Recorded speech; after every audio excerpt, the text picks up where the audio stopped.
Listen, before you scroll away or let your mind wander somewhere else, give me just a few minutes of your attention. What I'm about to share with you is not something I learned in a book or something someone told me in a lecture. It's something life slowly revealed to me over the course of 75 years. 75 years of living, making mistakes, questioning everything, and realizing again and again that the world is far more complicated than I once believed. And it really doesn't matter whether you pray every day, once in a while, or not at all. What I'm about to say belongs to anyone who has ever paused for a moment and wondered why we're here and what we are supposed to believe. My name is Russell, and I'm 75 years old now. For most of my life, one question has quietly followed me everywhere I went. Sometimes it whispered in the background, and other times it stood loudly in front of me, demanding an answer. The question was simple, but it was never easy. What do I actually believe? I grew up in a home where faith was simply part of life. Sunday mornings were not something you debated or negotiated about. When the sun came up, our family got dressed and went to church. It was just the way things were. My father was deeply involved in the church community, the kind of man who believed responsibility and faith went hand in hand. My mother spent many of her afternoons teaching children about morality, kindness, and the importance of believing in something bigger than yourself. In our house, religion was not just something you practiced once a week. It shaped the way we spoke, the way we treated people, and the way we understood the world. As a child, everything seemed clear and simple.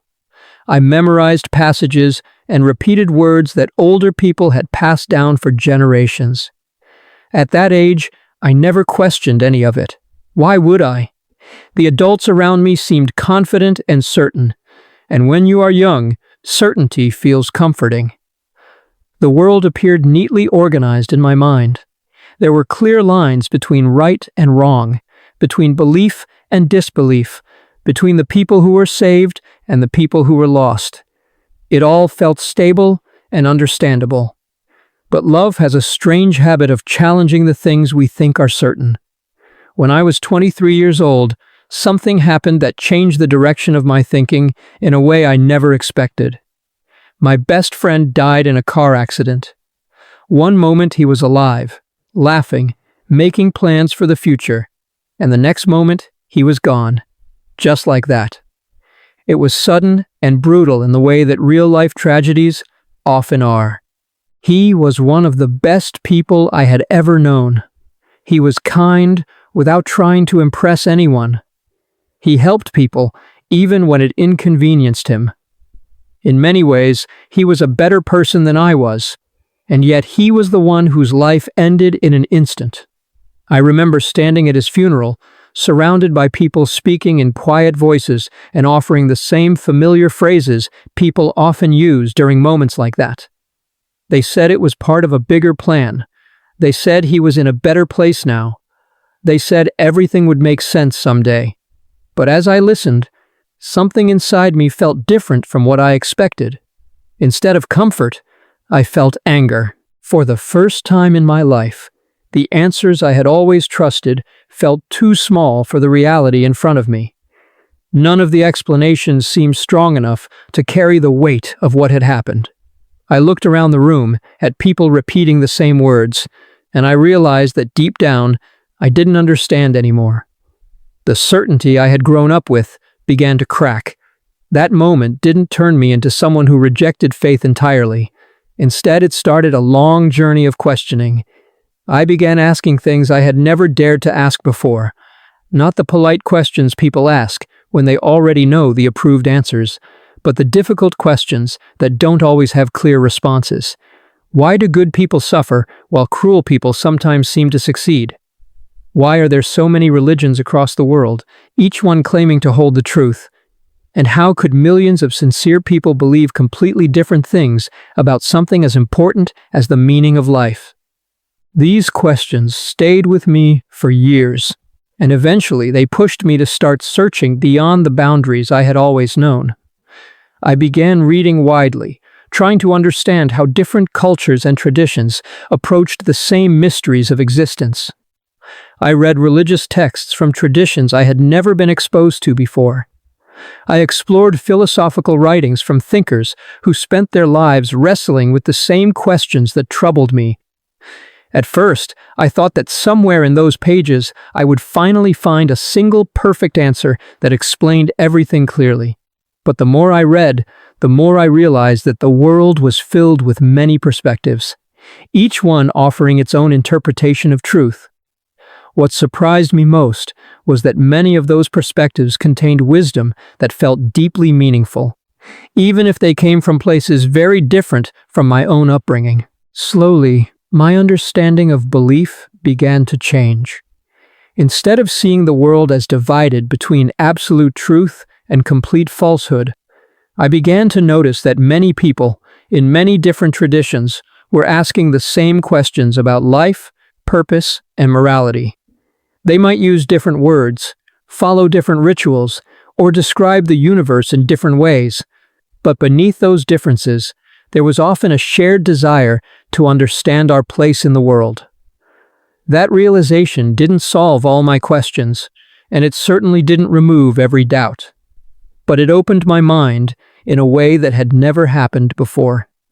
I began to see that the search for meaning might be far more complex and far more human than I had ever imagined. And it was during that long period of searching that one unexpected conversation would eventually change the way I understood belief, faith, and the connections between people in ways I could never have predicted. About 30 years ago, I was working at a company where most of the days felt ordinary and predictable. People came in, did their work, complained about deadlines, and went home to their families. It was the kind of routine that slowly blends together after a while. But sometimes life hides important moments inside very normal days, and you don't realize how much they matter until much later. There was a man who worked in the same department as me. He was quiet, respectful, and extremely disciplined. I knew he was deeply committed to his faith, but at first I kept my distance. Not because he had ever done anything unkind, but because I carried quiet assumptions that had been sitting in my mind for years. The truth is, when we grow up hearing certain things about people who believe differently than we do, those ideas settle into our thinking even if we never question them directly. For a long time, our conversations were limited to work. We talked about deadlines, reports, and small office problems, but nothing personal. Then one evening, we both ended up staying late to finish an important project. Everyone else had already left the building, and the office felt unusually quiet. After a while, we started talking, not about work, but about life. He began explaining what his daily prayers meant to him. He didn't describe them as a duty or an obligation, but as a way of grounding himself in something greater than his own ambitions and worries. He talked about discipline, about humility, and about remembering that human beings are not the center of the universe. He also spoke about the importance of helping people in need, giving charity quietly, and living in a way that reflects gratitude for the life you've been given. As I listened, something inside me shifted. The words he used were different from the ones I had grown up hearing, but the feeling behind them felt strangely familiar. The desire to connect with something beyond ourselves, the hope that life has meaning beyond our daily struggles, and the belief that kindness toward others matters deeply. Those ideas weren't foreign to me at all. In fact, they were things I had been trying to understand for years. That conversation opened a door in my thinking. I began to realize that people from different backgrounds and traditions might describe the world in different ways, but often they are searching for the same things: meaning, purpose, hope, and a sense that our lives are connected to something larger than our individual experiences. Over the years, I continued to encounter people with different beliefs and perspectives. Some were deeply religious, while others believed strongly that life could be understood entirely through reason and science. At first, I expected those differences to create conflict or confusion, but instead they often expanded my understanding of the world. What I discovered is that wisdom does not belong to one group of people. It appears in many places, sometimes in the words of religious teachers, and sometimes in the quiet reflections of people who do not follow any religion at all. Every thoughtful person who takes the time to reflect on life eventually reaches certain questions about morality, compassion, and responsibility. At the same time, I also saw how belief can sometimes be misused. I witnessed arguments between families because someone chose a different path than the one they were raised with. I saw communities divide themselves over small differences in interpretation. And I watched people use the language of faith to justify anger, prejudice, and cruelty. Those moments were deeply disappointing to me because they seemed to contradict the very values that belief systems often claim to protect. If the purpose of belief is to guide us toward kindness and humility, then using it to hurt others feels like a betrayal of its most important purpose. When I reached the age of 50, life presented me with another difficult chapter. My marriage was struggling, finances were uncertain, and I had begun relying on alcohol more than I should have. There were nights when I sat alone, feeling overwhelmed by the weight of everything happening around me. During one of those nights, I found myself sitting in my garage long after midnight, surrounded by silence. In that quiet moment, I did something I hadn't done sincerely in a very long time. I prayed. But this time, I didn't use formal words or memorized phrases. I simply spoke honestly, almost like someone admitting their confusion to a trusted friend.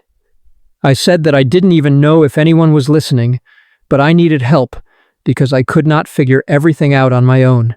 Nothing dramatic happened that night. There were no visions or sudden revelations. The world remained exactly as it was before. But the following morning, something small occurred that ended up changing more than I expected. A neighbor I barely knew knocked on my door and asked if I wanted to get coffee. We sat together and talked for hours. During that conversation, he shared his own story of struggling with addiction and explained how he had eventually found support through community programs and people who understood what he was going through. That simple conversation helped guide me toward resources and support that slowly improved my situation. Looking back, I still don't know how to explain the timing of that moment. Some people might call it coincidence, others might see it as a form of guidance, and some might simply describe it as human kindness appearing at the right time. As the years passed, I stopped trying to force every experience into a clear explanation. The world is filled with mysteries that human beings may never completely understand. What matters more than perfect answers is how we respond to the life we have been given. One thing I have become absolutely certain about is that beliefs should make us better human beings. If what you believe encourages you to treat people with compassion, patience, and generosity, then it is guiding you in a meaningful direction. But if belief turns into arrogance, cruelty, or a sense of superiority over others, then something important has been lost along the way. Now that I am 75 years old, I realize that learning never truly ends. The older I become, the more comfortable I am with the idea that some questions may remain unanswered.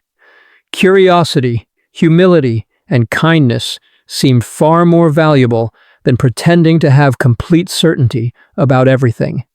Life is not simply about reaching final conclusions. It is about continuing to grow, continuing to listen, and continuing to treat others with respect as we all search for meaning in our own ways.